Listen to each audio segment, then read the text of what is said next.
Let's start with the development with the Toronto Maple Leafs.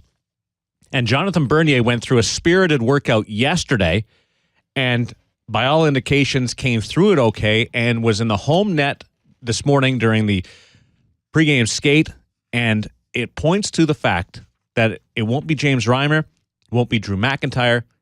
The surprise starter is Jonathan Bernier, providing he gets clearance from the medical staff. Yeah, and listen, I mean, it's an easy decision for Randy Carlyle. I'm sure he's first one to admit he's not a doctor, nor does he play one behind the bench. So you trust the people that are in charge of this. For Bernier, whether it's your medical staff, your training staff, or Bernier himself, that's really the guys that you lean towards to making this decision for you. And if everybody's on the same page and they say Bernier's good to go, then Randy has no choice but to put him in and stop this slide, Mac. Yeah, I agree with it as long as he's 100%. Yeah, because how will you know for sure? Well, the only other option is to wait till Friday and give yourself another 4 days. And can they wait? Well, yeah, I don't know. I mean, I look last night. I think they've got to go 6-3 to make the playoffs because of the games in hand the other teams have. I think they've got to go 6-3. So maybe they can't wait. But if he gets injured, re-injured, or retweaks it, hopefully that's not the case. And look, they're smart enough that they're making. You said it. They're all on board, or he's not playing. You know, if Bernier himself, the trainers, the medical people are not all on board, he wouldn't be playing. He's got to feel better than he did before the LA game, right? Totally. And that was, that's a bone of contention with a lot of people that, he made the call. Bernier made the call that night. I don't blame Randy for that. As far as I'm concerned, if Bernier tells the coach he's good enough to go, he should go. Mm-hmm. And that's all Randy can go. People are criticizing Randy for playing him in that game. I don't buy that. If I go to a player and say, are you ready to go? And he tells me he is, I mean, that's what you got to go by. It's his body. So. What would you do? If Bernier coming off this groin injury, if Bernier told me and the medical people said he can't re-injure it, he can't. He's fine. He's good to go. I'd play him. I would like the other 4 days though. But games when you got to go 6-3 and you got a home game, you got to try to win it because he hasn't had one of those full practices. No, yesterday was an optional. It worked a lot with Rick St. Croix. I know you're playing the top team in the league here. Coming off the last couple of losses, Chicago, Philly, they beat Pitt 1-0. Is it a winnable game?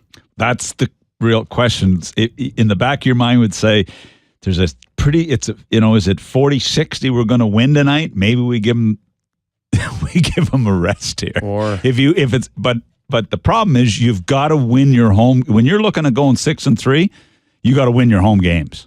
Because it's easy to say we're going to go into Florida at the end of the year and get a win, but Luongo could steal one in there.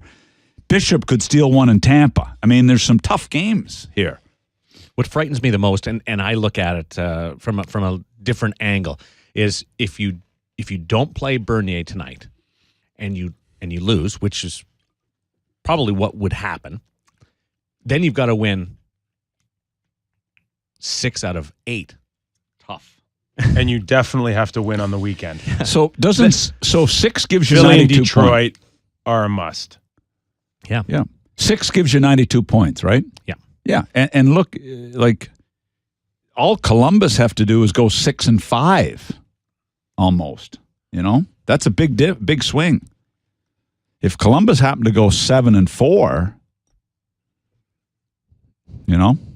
Lost in all of this is if Bernier does go, then you've got your complete lineup together for the first time in 55 games.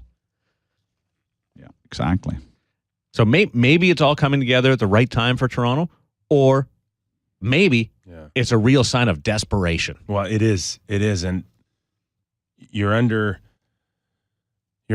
10 games now to go. You've watched. If they would have. What was it? If they would have beat Detroit, or what was the game where they could have been up 9 points? Detroit, right? Which seemed like yesterday, and now you've squandered that. It's all gone. Like, There's no secret. You are desperate here. And even if you're not 100% convinced that he's 100%, you're almost at the point, Mac, where you have to put Bernier and you really have no choice. That's how desperate you are. You know what? I chuckle. I go back to when they were playing on the island in a game, and I said, this is a real important game because it's coming off the Olympic break. It's a good way to get jump start, and they lost in the end. A couple people are sending me notes saying, "You idiot," saying it's a big game. They're up 9 points. I mean, it's not a big game. Well, when you get in the last 20, they're all big games, and the Leafs have squandered a lead. They've got to find a way to get back on track. They've been streaky, They've been bad streaky and good streaky. So, and they've also found ways to win games that you wouldn't think they that's right. would perform well in, i.e. 2 of 3 in California. Yes. St. Louis is a tough team to play because they play a 200-foot game and a physical game. And Ryan Miller plays well against them. And Bacchus will go head-to-head with the big line.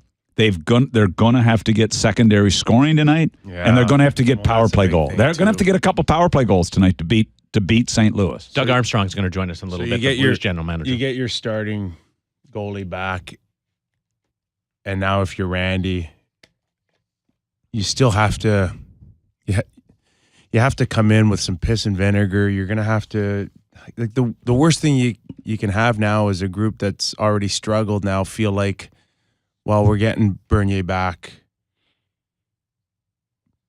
Where do you go with the emotion of the room? Are they going to now feel like they've got their security blanket back and they don't have to tighten up? They don't have to play the right side of the puck in your own zone? They haven't done that all year, so why would you expect that to change?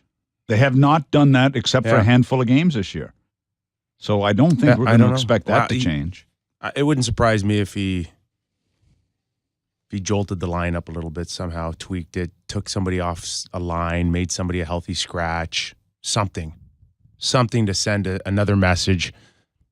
Colton Orr will be the healthy scratch. Is that going to shake it up? I don't know. Might be somebody more significant.